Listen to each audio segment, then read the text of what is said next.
Oke guys, jadi di video kali ini gua mau sedikit bagiin tips lagi buat teman-teman yang setelah nonton video gua itu yang mengenai tutorial seduh ya buat teman-teman yang baru belajar mulai nyeduh.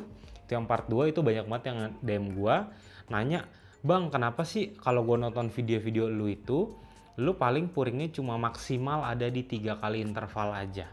Gitu ya. Nah, ini akan gue jelaskan sebisa mungkin dengan bahasa yang benar-benar simpel banget ya, biar teman-teman di sini yang baru belajar nyeduh bisa lebih gampang pahamnya gitu ya. Nah, tapi gue nyeduh dulu. Di sini gue pakai kopinya dari Blue Bottle teman-teman ya. Terus grind size-nya nomor 12 di Timor Chestnut X Lite. Ya, terus gue pakai drippernya yang Elf dripper ini. Tapi gue pakai wave filter, rasionya 1:15, artinya nanti airnya 225. Oke, terus untuk airnya di sini gue Amidis 80%, 20%-nya itu Nestle, suhunya sekitar 90-an. Oke, nah langsung aja kita mulai. Nah, terus kemarin itu gue ada kelupaan ngerekomendasi satu alat seduh teman-teman ya, itu adalah immersion dripper. Ya, immersion dripper itu menurut gue sangat cocok buat teman-teman yang baru mulai ya, baru belajar buat nyeduh tuh karena benar-benar gampang banget. Oke, langsung kita start. Nah, di sini gue bloomingnya itu pakai sebanyak 50 gram. Terus gue diamkan selama 40 detik. Oke, setelah 40 detik gue lanjut lagi tuang sampai 170. Oke, stop. Oke, biasanya di 1 menit 40-an sampai 1 menit 45 dia sudah surut, hampir surut semua. Lanjut lagi tuang sampai 225. Oke, sip. Nah, terus nanti untuk target brewing time-nya itu gua memang singkat sekitar 2 menit sampai 2 menit 20 detikan lah kurang lebihnya ya. Oke, ini sudah kering di atas, kita stop. Nah, di sini gue dapat brewing time-nya 2 menit 20 detik. Oke, nih 2 menit 20 detik. Ya. Sip, kita cobain dulu. Nah, tapi ini roastingannya memang bisa dikatakan medium roast lah.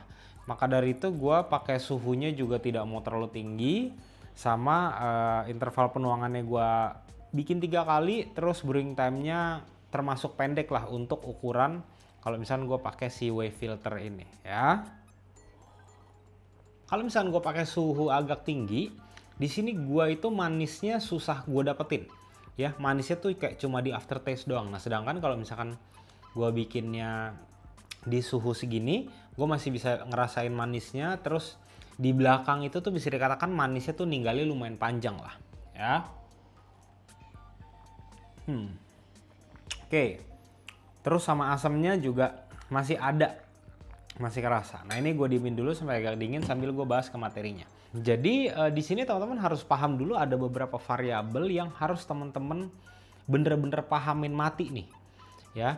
Jadi ini teman-teman nanti ketika sudah paham, nanti untuk nyeduh teman-teman itu lebih gampang untuk memperkirakan. Oke, kalau misalkan gue ubah variabel ini nanti efeknya apa gitu ya. Yang pertama, kita ngomong ke masalah suhu air dulu aja yang paling gampang ya. Ini kita nggak usah ngomong masalah mineral dulu, nggak usah. Ini hanya suhunya aja ya.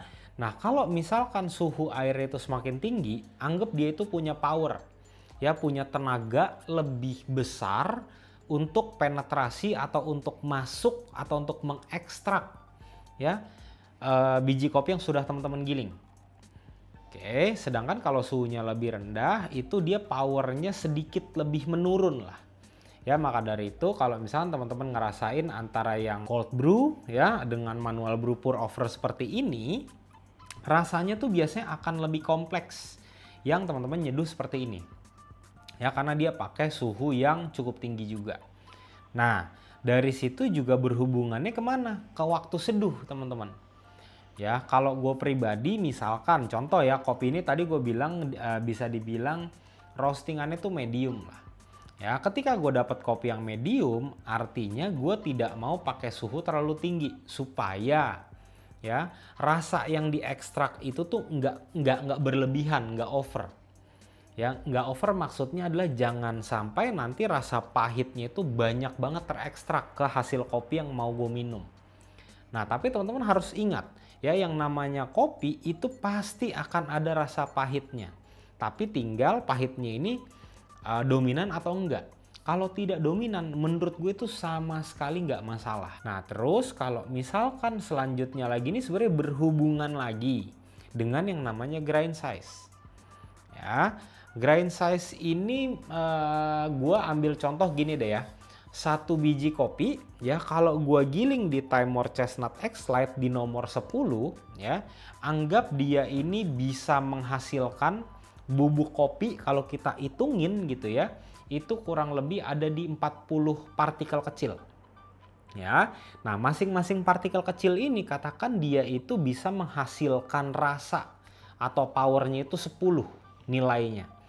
Ya, sedangkan kalau misalkan satu biji kopi yang sama, ukurannya sama, gua giling dengan Timor Chestnut X Lite di nomor 13, anggaplah dia itu cuma bisa menghasilkan partikel itu ada 30 partikel. Ya, artinya kalau misalnya kita seduh, otomatis dari intensitas rasa atau powernya atau kompleksnya itu sudah pasti lebih kompleks yang grind size nomor 10. Ya, dari masing-masing partikel itu bisa menghasilkan 10 power.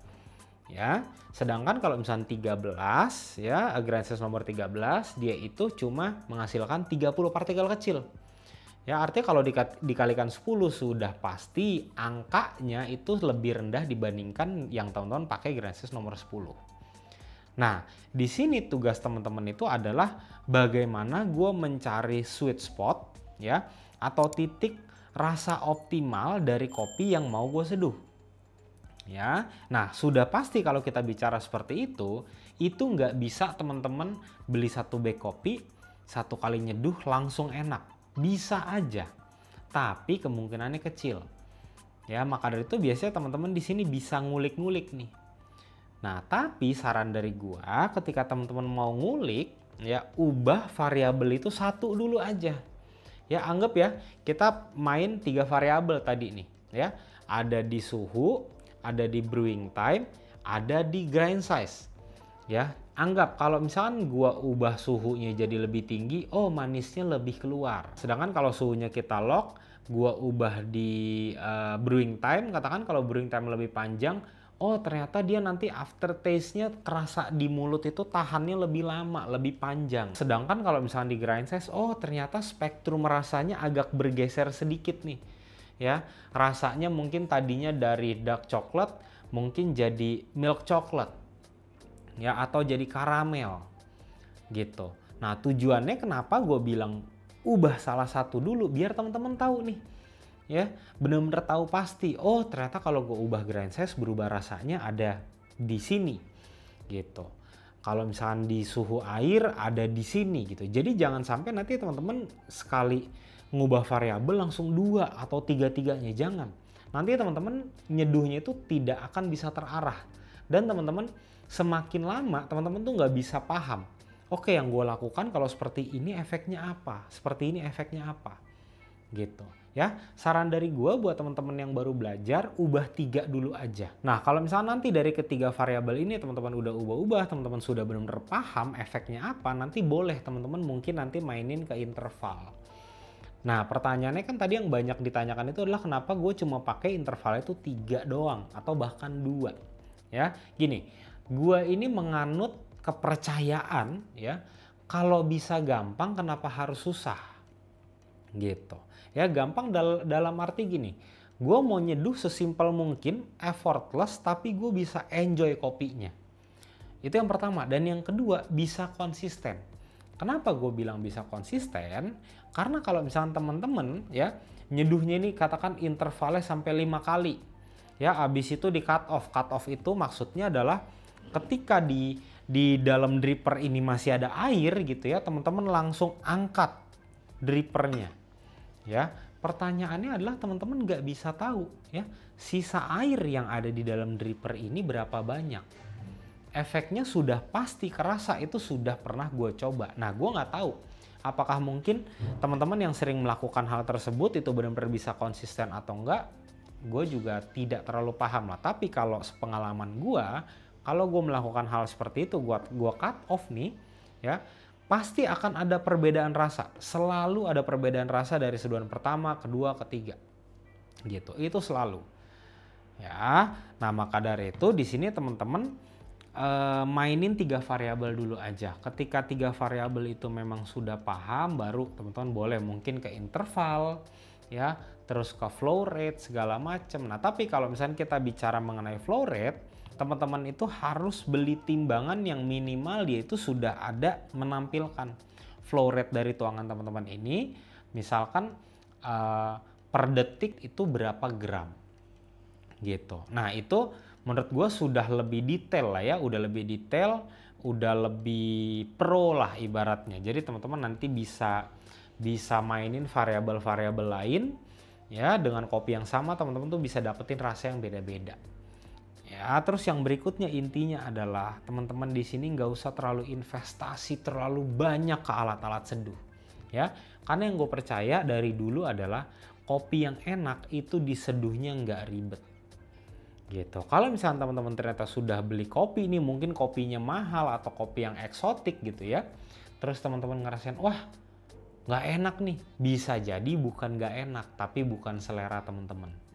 Ya carilah kopi yang memang teman-teman ini suka karakter rasanya, karena di kemasan kopi itu biasanya sudah ditulis tuh ya rasanya apa-apa aja, ya beli sesuai dengan preferensi teman-teman aja kalau memang teman-teman nggak mau explore gitu. Kalau gue pribadi gitu ya, mau kopinya itu dark roast, medium dark, light roast, Nordic style segala macam, itu akan gue mau cobain semua supaya perpustakaan rasa yang ada di otak gue nih semakin banyak.